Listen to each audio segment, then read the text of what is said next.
Welcome back to Toyota Sports Talk. We are talking Georgetown basketball tonight, joined now by sophomore Caleb Williams, Sidwell Friends graduate, local guy, doing some good things with the Hoyas. Caleb, appreciate your time, man. Yeah, thank you for having me. How are you doing? A new year. How you feeling? I'm doing good, man. I'm feeling great, feeling better than ever. What do you like about this group, Caleb? I feel like we just bond. We kind of clicked from the jump on and off the court. It seems like a total buy-in, so when you have a main mission of trying to win a championship and it feels like everybody's bought in, it feels good.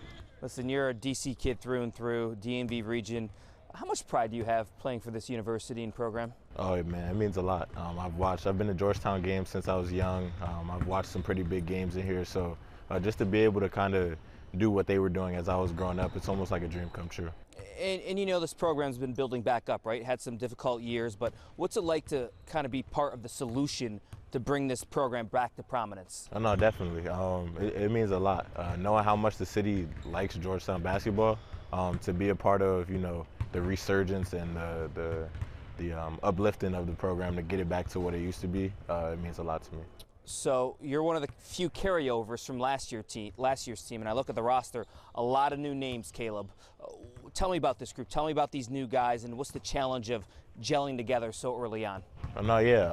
I mean, I think this new group is super tough, super physical. I think Cooley was very specific in the portal with picking out these guys, and it kind of molds to how he wants to play. Super tough, defensive-minded. I feel like everybody on the team can guard. So I feel like, you know, just everybody coming together, you know, still working out the nooks and crannies on the offensive end. But no, I feel like this team has a chance to do something really special. Is it weird not to have true freshman kids that have come from high school to be a freshman? There's none. Like, all these guys have played college ball. I wouldn't say it's weird for me, at least, because it's only my second year. But I mean, the red shirts from last year, I mean, I feel like, you know, they are just like as if a freshman came in with terms of eligibility. So it doesn't really necessarily feel weird to me. You know, I was looking at a interview from Cooley a couple of weeks ago, and he said what he likes about this team is positionless basketball. Explain that to me, like where everybody can play everywhere in the court. Yeah, like I was saying, because of I feel like how tough we are, how defensive-minded we are, I feel like everybody can guard 1 through 5. It leaves coach a lot of room to, you know, do as he wants, as if, you know, some guys can slide down and play the 4, maybe push some guys to the 5 in terms of how he wants the game to go. So I just feel like because everybody's so tough and defensive-minded, we can guard anybody. You know, I've heard defense, defense, defense. That's the calling card of Georgetown basketball. That's a tough mentality to take. Where's that mentality come from? Where's that instilled on the practice court? I mean, from day one, coach has just been preaching defense. Like, we're going to have to guard a lot of guys in this league so that, you know, when we're able to average, you know, plus 70-plus points, you know, we're not going to lose a lot of games. So, but it starts on the defensive end, and that all translates. Is that a hard kind of mentality, because everybody likes to score the basketball, everybody likes to hit a 3, dunk the basketball, but to think about defense first, how hard is that as a basketball player, a hooper? I'll say for me, defense often translates to offense. So if you prioritize getting a stop and you want to play fast, the faster you play, the more possessions, the more times you're going to touch the ball. So I feel like if you lock in on that defensive end, then the offensive stuff will come. How deep can this team go, like off the bench? 1 through, what we got, 11 scholarship guys? 1 through 11. Really? Yeah, I feel that way. How important is that, like where you can go so deep and roll out, you know, a whole different starting lineup? I think that's super important.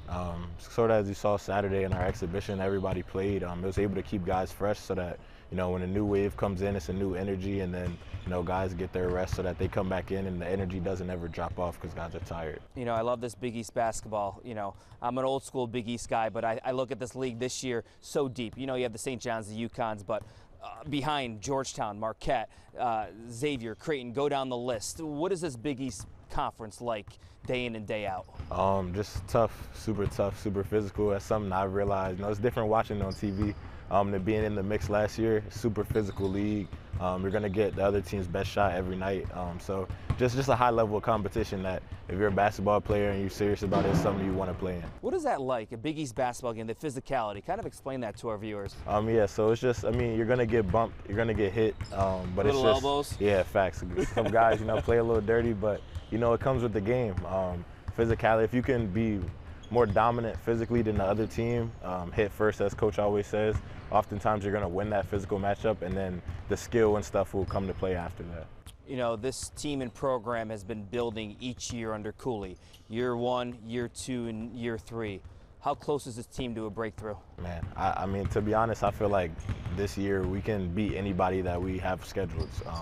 You know, obviously stuff happens throughout the season, but I feel like we have the team, we have the coaches, we have the connection, we have the chemistry to compete with anybody who we play against. So I feel like this year can be a breakout year for us. So with that being said, what's a realistic goal and expectation? What are some goals that you guys have been talking about this year? I mean, we've talked about winning the Big East. I mean, we don't sell ourselves short of anything. So we've talked about winning the Big East. We've talked about making that run in March Madness. You know, everybody here is ready to accept that challenge. What would that be like? Because it's been a number of years since Georgetown made the big dance, the NCAA tournament.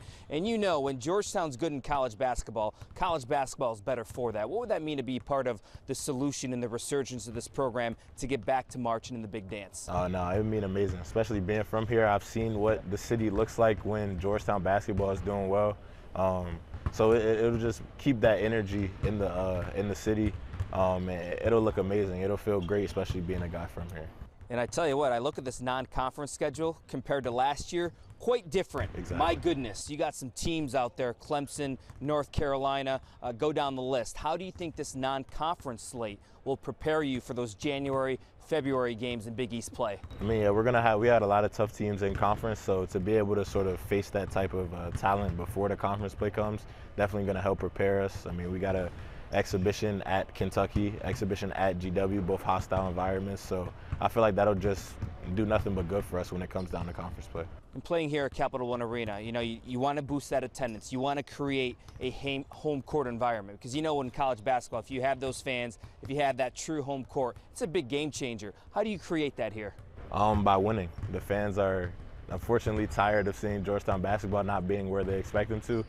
So we know with the wins, they'll come, but also just, you know, trying to tell everybody that it's real this year. You don't have to wait for us to win games. We're going to win games. So just get your tickets and pop out for sure. Caleb, there's one game I'm really looking forward to, and I think a lot of DMV basketball fans are looking forward to, Maryland, Georgetown. You're a DMV kid. What does this game mean to you, and how important is this game for this region? I know that game means a lot. You know, watching Georgetown as a younger, my uncle was also a big UMD fan, so I was also at the Maryland games. So that game for me, I know especially the other guys that are from this area, means a lot. We're trying to get that win to, you know, set ourselves as the best team in the area and, you know, keep going on to prove that we're one of the better teams in the country. Okay, we'll end with this. The 25-26 campaign. What does success look like for Georgetown basketball? Well, for one, getting to that tournament, we have no other anything short of that would be anything short of making the tournament is definitely a disappointment. So getting to the tournament, performing well in conference, performing well in the tournament as well. You know, just winning. I think winning. We sell ourselves short of nothing less than winning. So winning, have some fun, stay healthy. Yes, Caleb sir. Williams, appreciate your time. I appreciate you. Much more to come right here on Toyota Sports Talk. Stay with us.